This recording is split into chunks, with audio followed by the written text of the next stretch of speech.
jeune est née avec plusieurs malformations. La maman du bébé qui souffre depuis la naissance. Et j'ai constaté que j'étais enceinte à 1 mois de retard.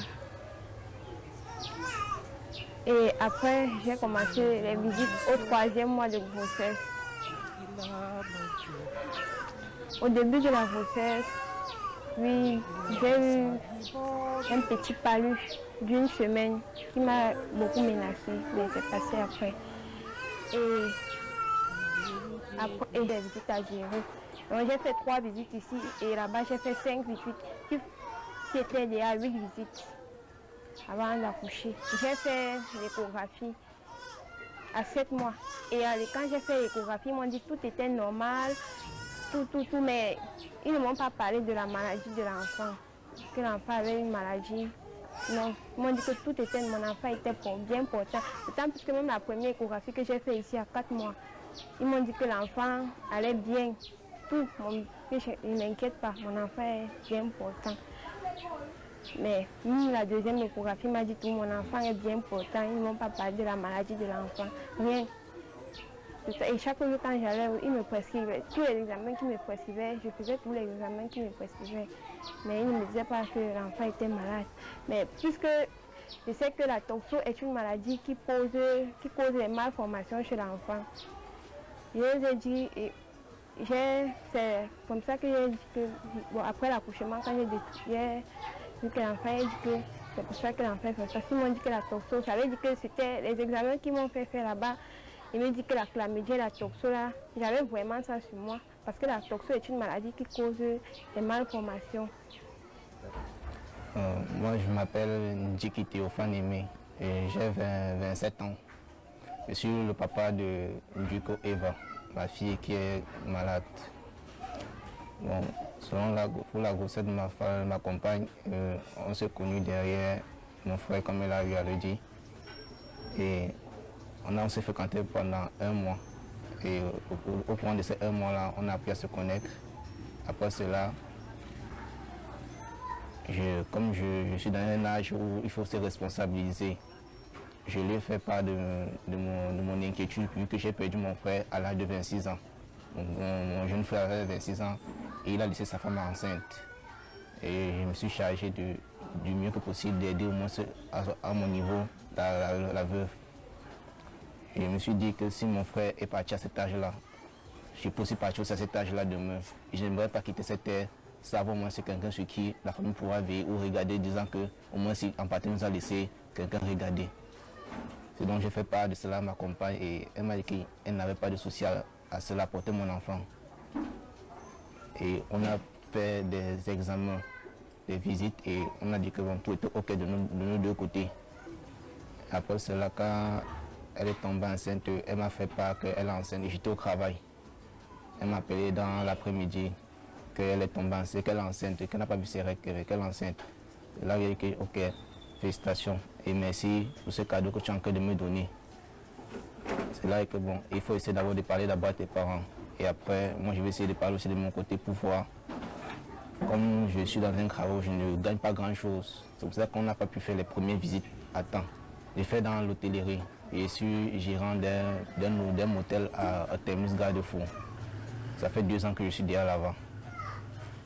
C'est donc comme ça que je dis que tu vas prendre patienter, que je vous montre un peu d'argent pour que s'il y a certains examens qui doivent coûter cher, on le fasse bien. Que de partir une petite somme et dépenser peu et ne rien faire. Dans le cas qu'on est allé au centre de santé Sainte-Anne pour les premières visites après son 3e mois. C'est là donc on a fait la première échographie, certains examens et on est rentré. Après cela, 4 mois, 5 mois, elle a qu'elle se sentait pas à l'aise ici là. Qu'elle avait besoin d'être près de sa mère pour elle commence à accompagner de quelqu'un qui peut la conseiller, la soutenir et qu'il n'y a pas de soucis. Je lui ai donc donné l'argent de transport et elle a voyagé. Elle a voyagé, c'était jeudi. Puisque ce jour, on ne s'est pas vu. Et donc, on s'est seulement dit au revoir au téléphone. Qu'elle arrive, mais qu'elle est arrivée, elle a bien voyagé. Sa grossesse s'est passée bien. Quand elle faisait les visites, elle me faisait tout un compte rendu de tout ce qu'elle faisait, qu'elle partait à l'hôpital. Quand elle est arrivée, quand le moment de l'accouchement est arrivé, elle est partie accoucher. Après l'accouchement, elle m'a appelé aux environs de 4 heures pour dire que j'ai accouché d'une fille. J'étais très content et très heureux. J'ai rêvé toute la maison pour dire que je suis père. Même ma maman, je l'ai réveillée ce jour-là. Elle a dit mes félicitations. Elle a causé avec Hollande. Elle a félicité. Après cela, je lui ai dit que bon, on va poser demain, il faut te reposer. Après l'ensemble des visites prénatales et l'échographie réalisée, Orlane sera rassurée par le personnel médical sur le bon déroulé de sa grossesse.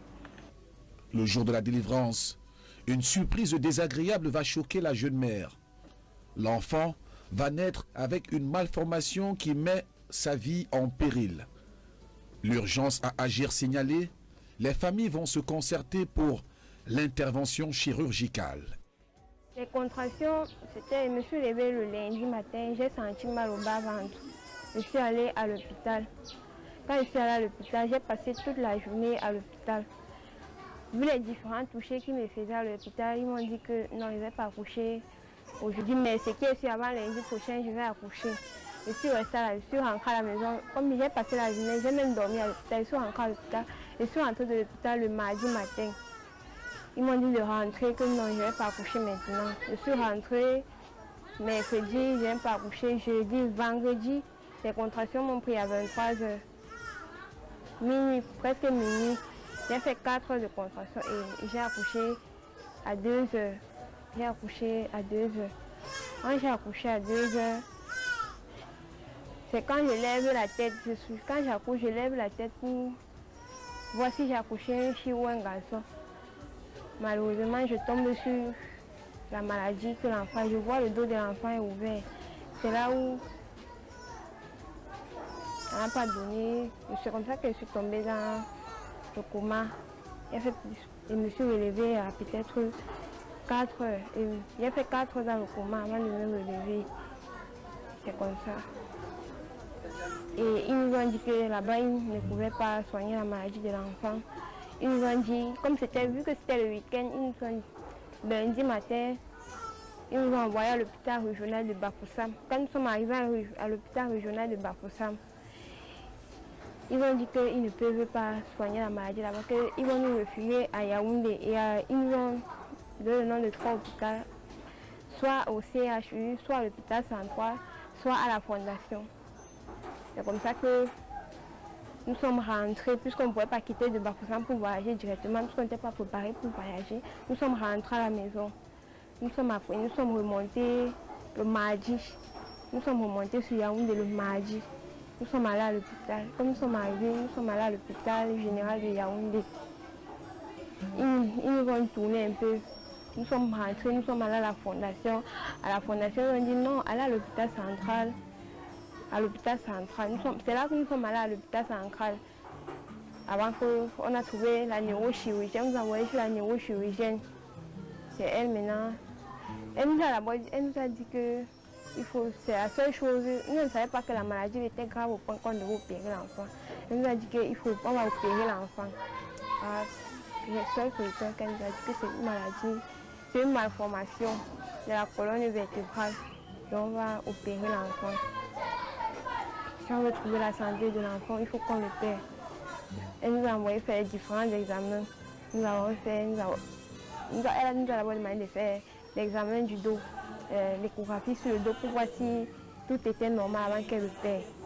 On l'a fait, elle a vu que tout était normal. On devait opérer et on a opéré l'enfant. Le 11 juillet, on a opéré l'enfant. Le lendemain matin, quand je repars au travail, j'arrive au travail, je lui fais signe. Elle me dit que l'enfant a un problème. Et que, un problème comment? Et que l'enfant a un croc sur le dos. Et qu'un croc sur le dos comment? Mais quand tu as fait besoin avec tout allait non, elle me dit que tout allait bien, mais elle ne sait pas comment ce croc est arrivé sur le dos de l'enfant. Et que bon. Et il y a lieu donc de faire, le médecin dit qu'il y a lieu donc de faire quoi? Il me dit qu'ils vont partir à l'hôpital régional de Bafoussam pour pouvoir faire des examens plus approfondis et nous dire clairement ce qu'il y a lieu à faire. C'est que donc j'ai attendu qu'ils soient allés à Bafoussam et elle m'a fait un retour. Et elle m'a dit que l'enfant a une déformation de la colonne vertébrale et qu'il faut qu'on doit l'opérer. Moi je me suis regardé, j'ai dit qu'avec mon petit salaire que je touche, j'avais apprêté à revenir ma fille comme jamais. Parce que je n'ai pas eu ma paternité, ni elle n'a pas eu sa maternité, comment on devait le faire. Que ce soit la liette, je me suis mis ancré dans des tontines parce que je voulais que mon enfant ne manque de rien. Je gagne 40 000 francs. Dans les 40 000, je serai 16 000 chaque mois pour pouvoir cotiser les réunions pour qu'on ne puisse pas manquer, pour que l'enfant ne manque de rien à sa naissance.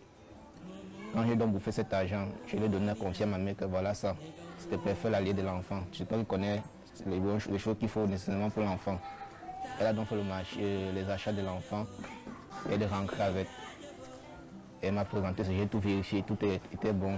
J'ai donc appelé puisque ses parents ont décidé qu'elle ne peut pas accoucher sans m'avoir connu. Et que c'était tout à fait légitime.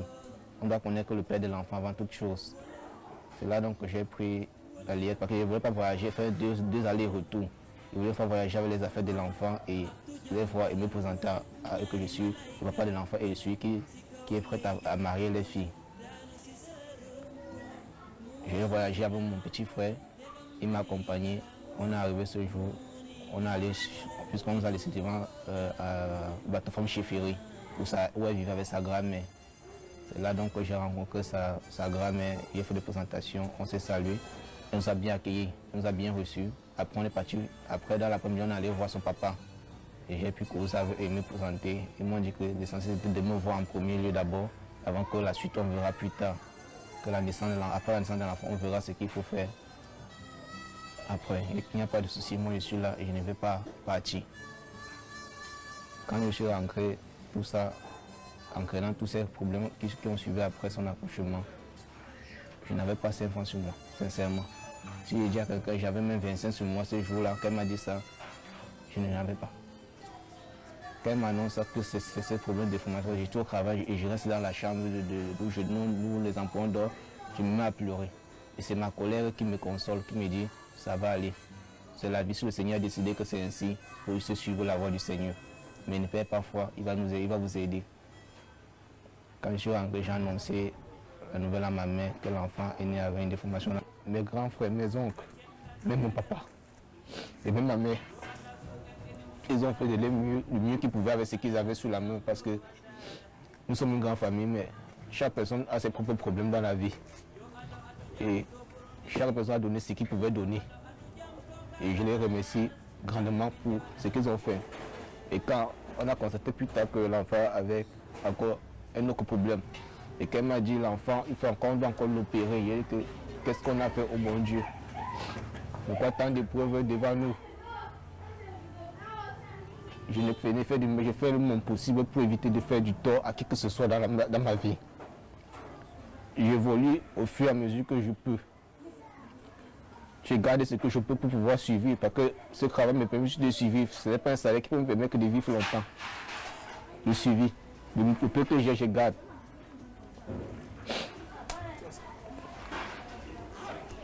Quand elle me dit cela, je dis que je ne sais pas où on va prendre l'argent. Parce que nos deux familles ont contribué ce qu'ils veulent donner au maximum. Je ne pense pas qu'avec la rencontre qui s'annonce, quelqu'un pourra encore débourser une telle somme encore même pour nous aider. Je ne pense pas. On a quand même essayé. J'ai reparlé encore à mes frères, mes oncles et mes parents qui n'ont pas. Comme eux là, ils n'ont même pas. C'est fort. Parce que l'argent, il n'y en a plus. Moi, je lui ai dit, elle a fait la même chose de son côté. Ses parents n'avaient plus assez d'argent parce que tout l'argent qu'ils avaient, c'est ça qu'ils ont envoyé pour qu'on puisse opérer l'enfant. Et ici, on est dans la maison de ma mère, puisque c'est elle qui est en charge de nous tous ici dedans.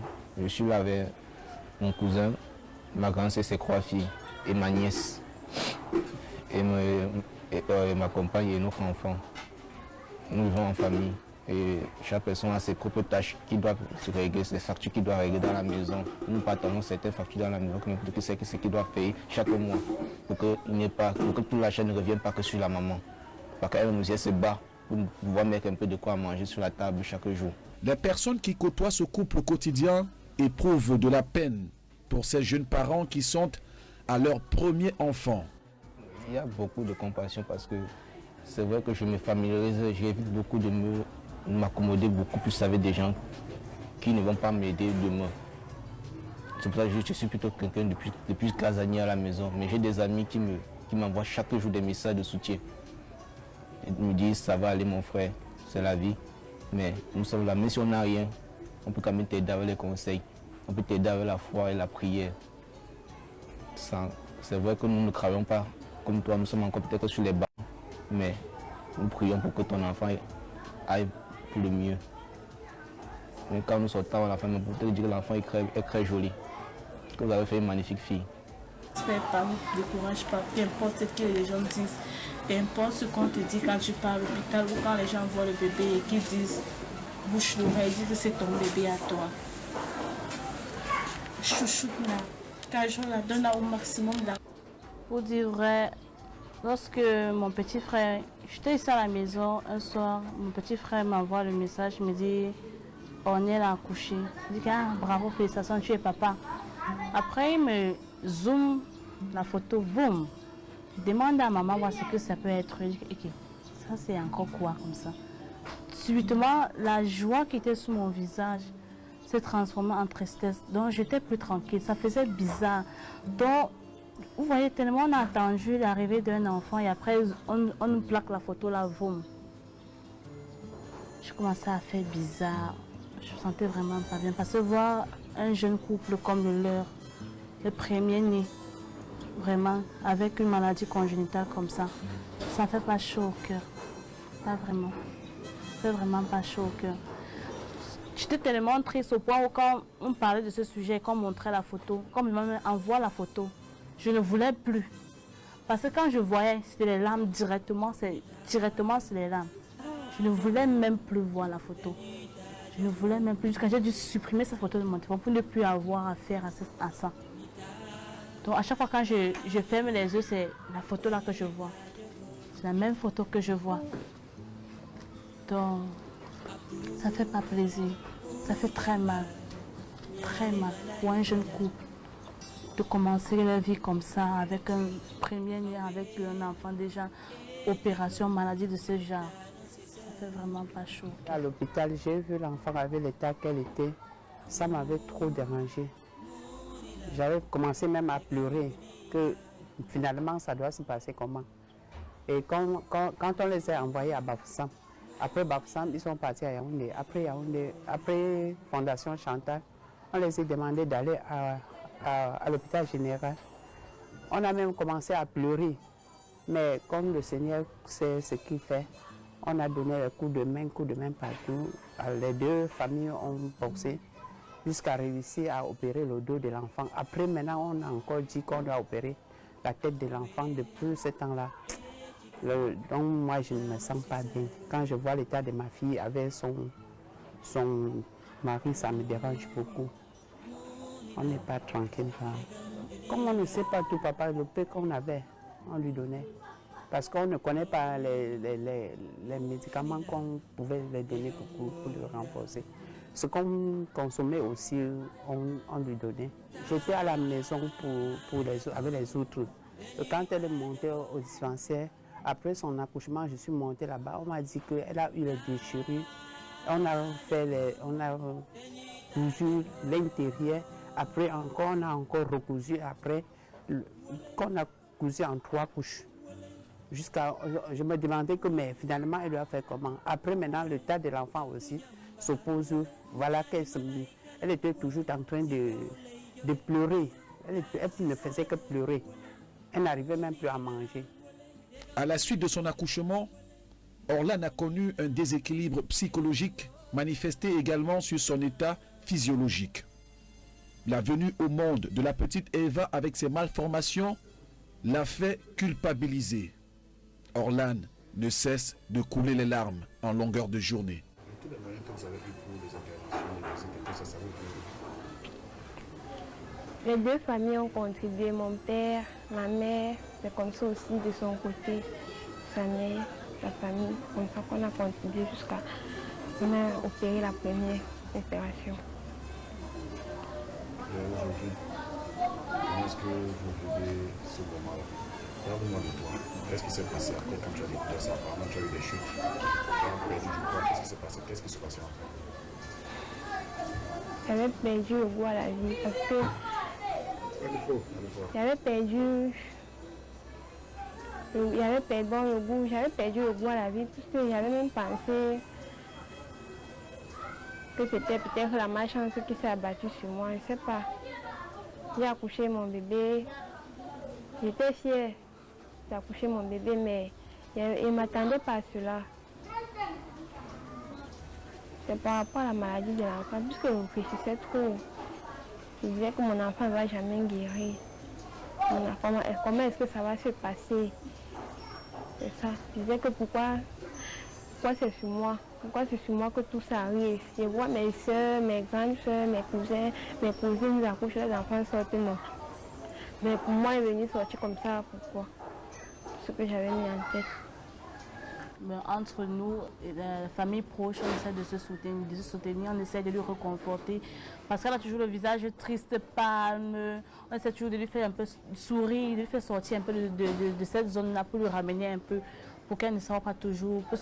Plus elle est triste, plus elle transmet ça à l'enfant. Donc on essaie de faire de notre mieux pour pouvoir pour qu'elle surmonte ça, qu'elle oublie un peu que l'enfant est malade, pour qu'elle essaye un peu de temps en autre, on lui fait son dire, ok, on sortons un peu, allons voir la grand-mère, revenons, pour faire un peu oublier ça.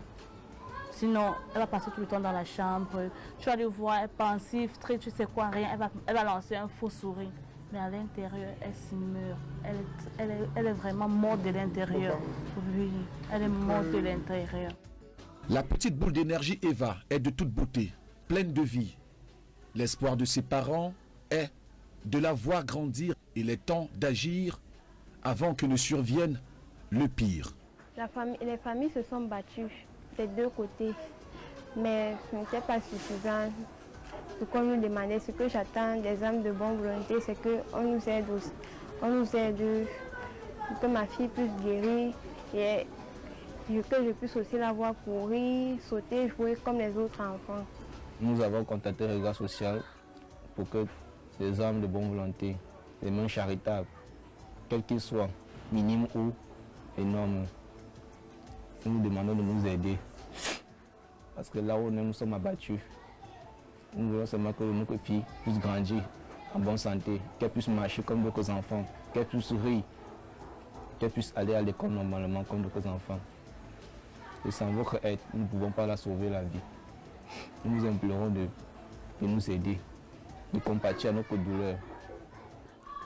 Je demande pardon au Seigneur de vous donner le courage et l'amour, papa, d'avoir pitié de cette petite fille pour qu'on nous aide, pour qu'on puisse opérer sa tête comme on